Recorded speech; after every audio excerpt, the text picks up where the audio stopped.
Yeah, he's next. Hey everyone, this is Pat with Go Design. We're out here on our next project, starting off our swimming pool. It's a beautiful little pool here, but again, everything starts with forming. If you don't form a pool, you're not going to get things square, level, correct. Because as you go through the process of your rebar, your plumbing, people digging ditches, you can get out square real easy if you're not paying attention. A lot of companies out there like to just do string line or wire. We don't prefer it. We do this here. It is a little more cost, a little more time, a little more money, but now everything is going to be square, everything is going to be level. So when we start digging, we have a precise depth as we come off of here. Returns, you can get everything just right. Spa jets, another great thing why you form it, because if you don't form it, how are you going to know your depths of your spa jets? And that's why a lot of companies have jets so low in the seats, because they never started off at the correct height. So again, as you can see what we did here, we started off the patio here. We are parallel on the patio. We set this at 2.5 inches down. We have 2-inch coping on this. It'll be a nice stone coping. Anyway, there's our spa layout. So now we're ready for the diggers to come in. And this process here will stay like this till after gunite. And then the shell will take over our levelness going from there. Again, another beautiful project, a beautiful day out here in El Paso, Texas. Thank you for your time.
This is Pat with Go Design.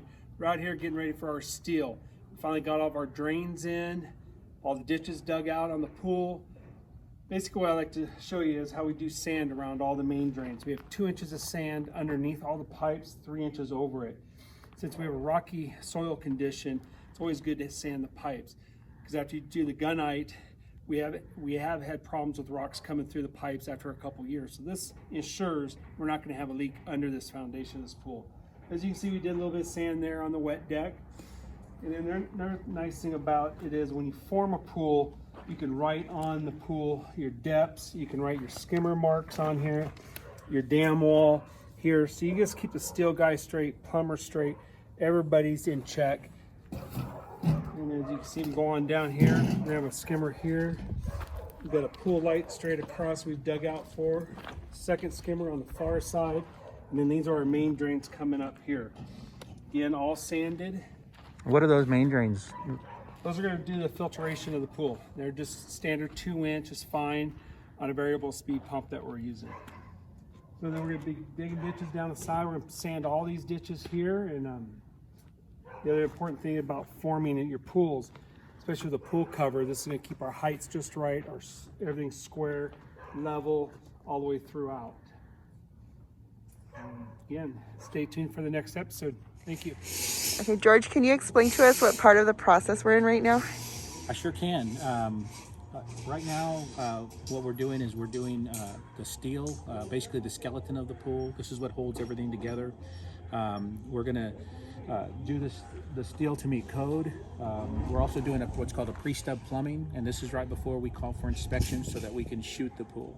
So right now the guys, what they're doing is they're they're going to basically take the number 3 rebar and they're going to make it 6 to 12 inch on center, different places of the pool.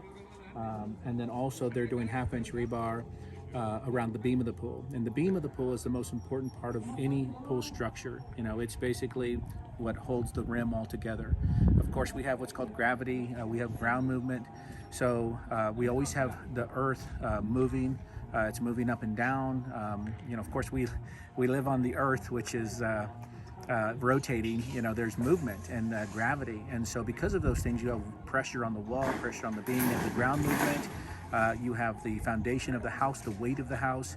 So you got all this movement. Although you don't see it, you'll end up seeing stress cracks and stuff like that. So we have to make sure that we enhance the appropriate steel structures and the appropriate places for a swimming pool, so that it's built to last. And it's one thing to design those things. It's another thing to make sure that it's happening. So we have a saying in our company. It's called inspect what you expect. And that's why Ernesto's out here. That's why Pat comes out here. That's why Pete comes out here. That's why I come out, and we're making sure all the stuff that needs to happen happens. And sometimes when you're in a hole and you're doing work, it's hard for you to see everything that you're doing. So when you have a second, third, and fourth eye, we can go and say, okay, hey, we missed this area, we missed that area. Let's make those adjustments before we get any further. So we want it to be perfect, and then we can move on to the next stage. This is a very interesting project.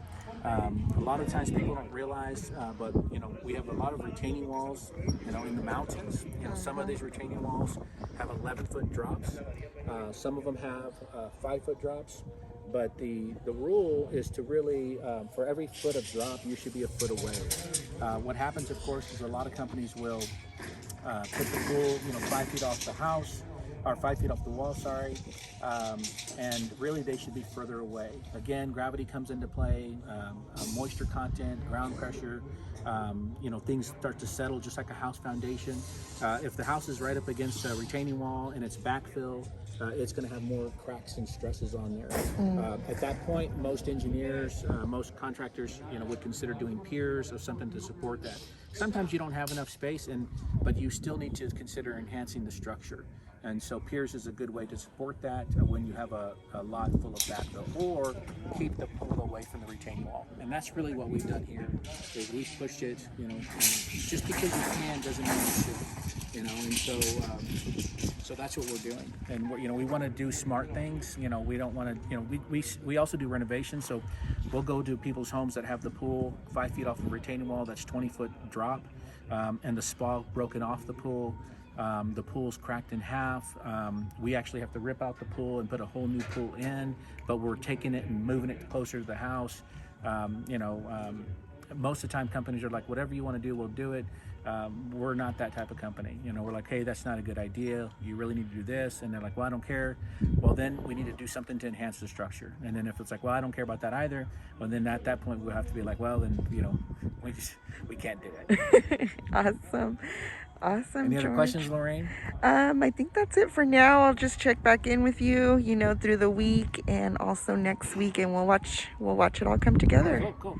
Awesome. Thank Guys, you. it's Pat with Geo. Right here, readjusting the rebar, as you can see out here, this mess. When they started their rebar, they were 6 inches too small with all the rebar. So now we have to change both dam walls. You'll see here where we had our measurements, we have a long bench coming across here.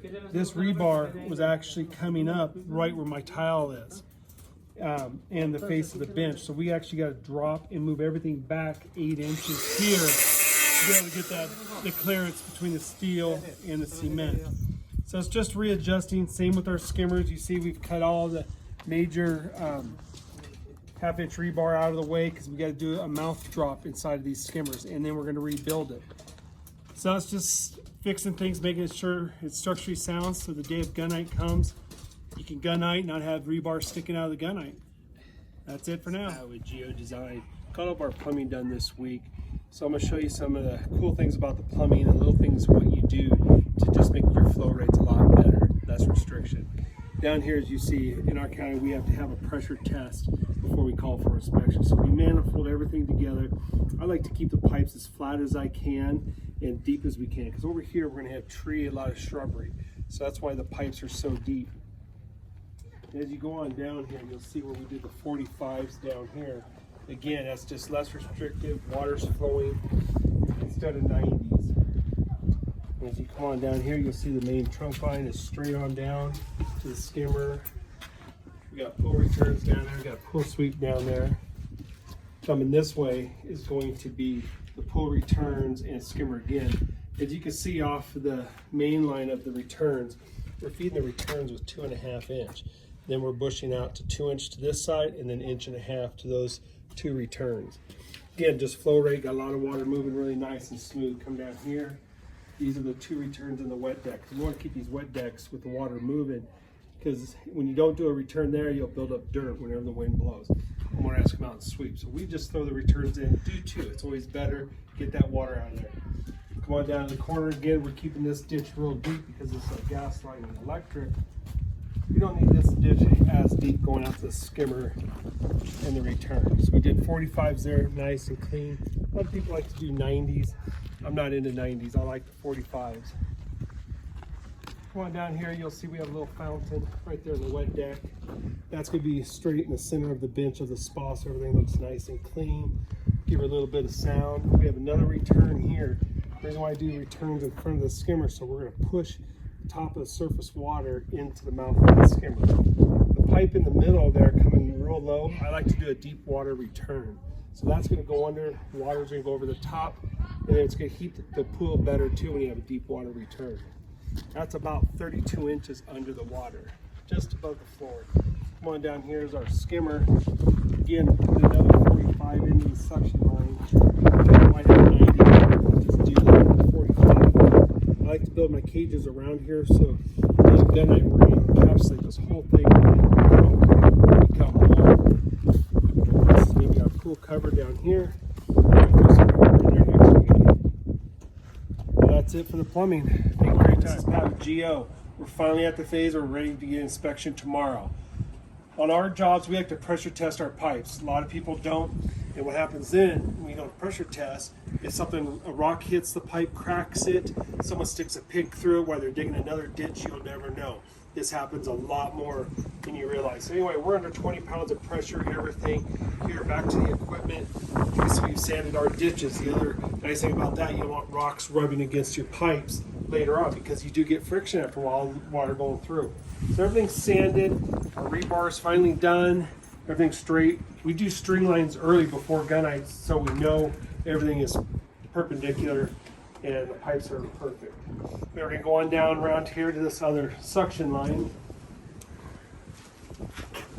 Again, plumbing's everything nice and straight. 45's down there, so you get a nice flow rate. Sanded, clean, and ready.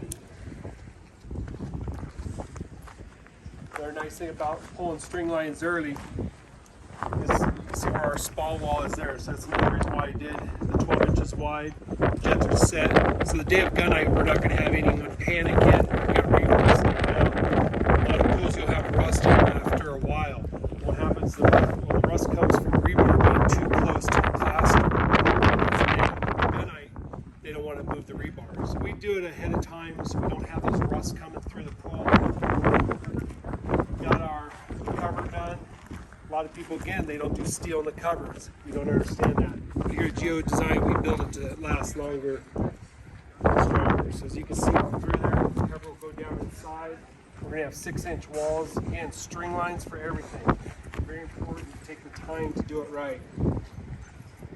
These are extra suctions on the walls, pull returns,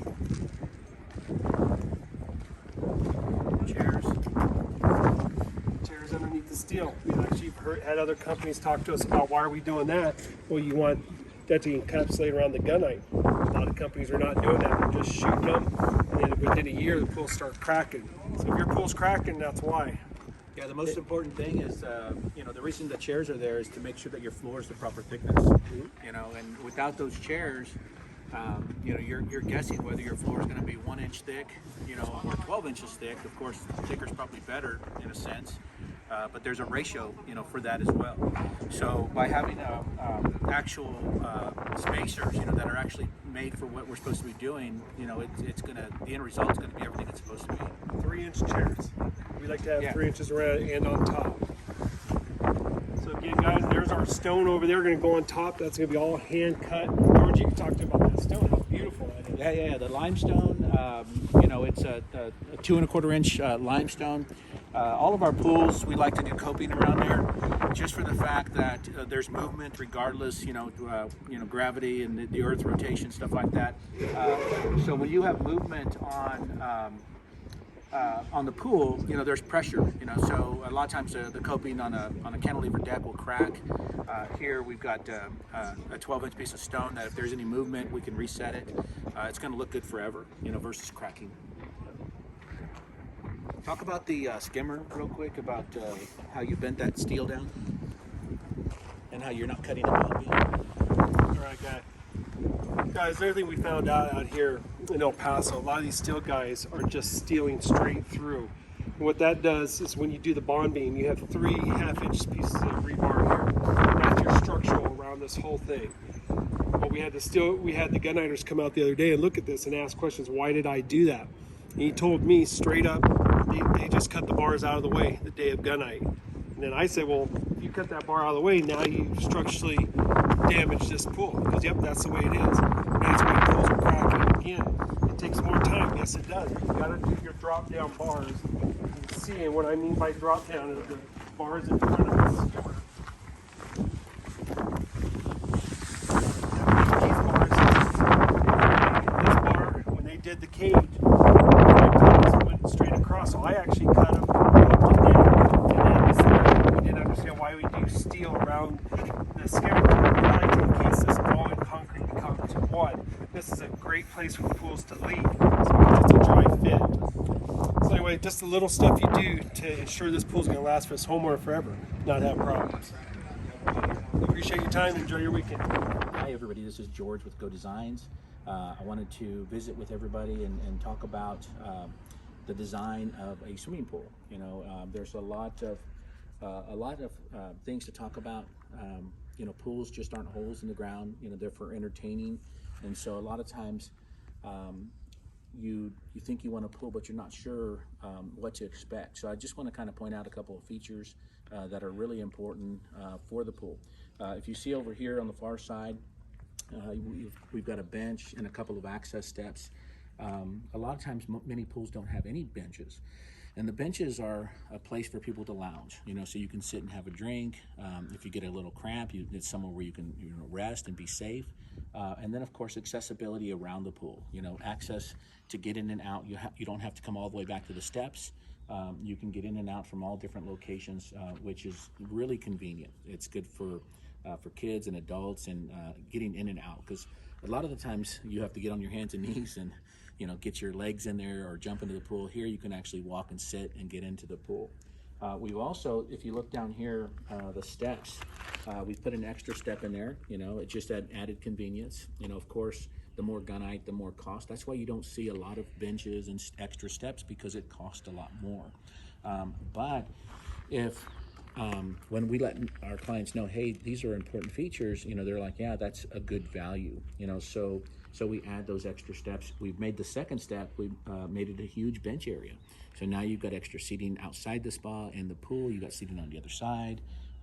It's a very convenient. We've also added a step on that side, so that if you're in the pool, you can get in and out of the spa, very convenient, versus having to get all the way out of the pool and then get on your hands and knees or throw your legs over.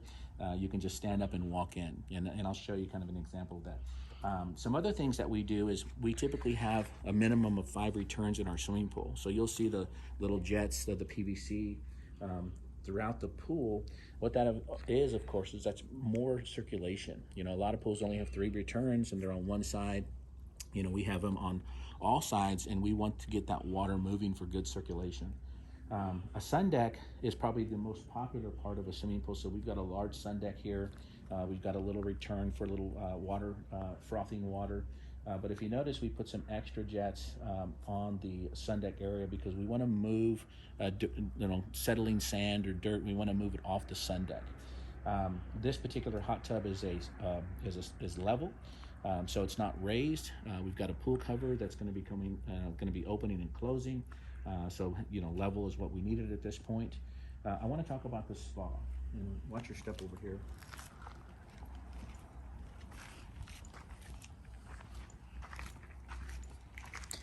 So the spa, a lot of times they're too small, so we're talking about the function and design of the spa, so that a lot of people can sit in there and be comfortable. You can definitely get 6 adults in here comfortably, probably 10 or 12 teenagers. But if you notice, they've got another set of steps in the spa, and again, a lot of times a spa's too small, you can't have that, or nobody's talking about it. So how do you get into a level spa? You have to get on your knees, or a handrail, and still, it can be dangerous. Here we have a set of steps like the pool. You can actually walk in and out of the spa. So I'm going to walk in and kind of just show you how convenient it is. Of course, there's no coping, there's no plaster right now. We did water the gunite. You can see it drying already, but that's going to happen twice a day. Because it's in the curing stages, so part of the construction techniques to make your shell stronger is the curing, but it needs water because it's so hot. So water helps the curing process and makes the pool stronger. If you don't water your shell, you're reducing the strength. So here, I'm on the first step, I'm on the second step, I'm on the third step, and then I'm in the spa, and I'm an old guy, so it's hard on my knees, right? So this would be a lot easier than getting on my hands and knees and getting into the spa. Another thing too is you can see this is our standard bench, so this is minus 18, which is a comfortable seating area, and your jets are going to hit you kind of in the middle of your back. And then on this side, we've actually gone lower. I don't know if you can see the step and then the lower section of the spa, and the jets, of course, they're at the same level, so they're actually higher on your back. So you can get therapy lower and upper back, or for taller or shorter people like me, I'll sit on this side, and then the taller people over here. But again, we have an access step, so we can get back and forth into the pool. We can get back and forth into the pool here. We can get out of the pool, out of the pool, out of the pool, out of the pool. Notice also we have 2 skimmers. A lot of pools only have 1 skimmer. There is a ratio, like 500 square feet, you need another skimmer, but a lot of times the more the better. So 2 skimmers, you got more surface water being taken out. 5 returns, you got more water coming in, good circulation. We've added, of course, the safety drains to the bottom. We've added some extra drains on the side wall, for future, in case our client wants to add a water feature later. But just a lot of details from the design point of why we're recommending certain things or why we're doing things. A lot of times people aren't thinking about those things, and then it's too late, and then you have to spend twice as much to remodel. So and then just a real quick span over there, we have our Luder's limestone. We're going to be building our coping of the pool and also the kitchen. Again, it's nice to have stone on the edge of the pool because we have movement. A lot of times it's just concrete, and concrete, we say there's 2 types of concrete, cracked and gonna crack. And so by having a piece of stone, if it were to crack, we can replace it. It's gonna look good for the life of the pool. So, cool, good stuff, right? Probably not very good. Since I get all my maintenance done. Best pool guy I've seen in a long time.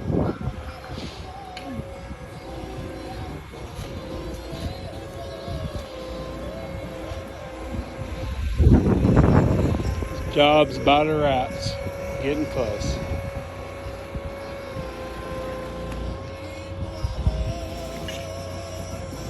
Finishing the wall today.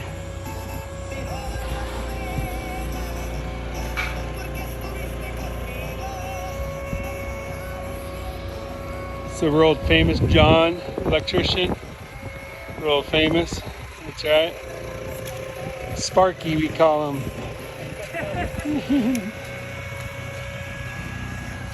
Can get our automated cover in hopefully this week. So John's just taking care of the little switch box for him.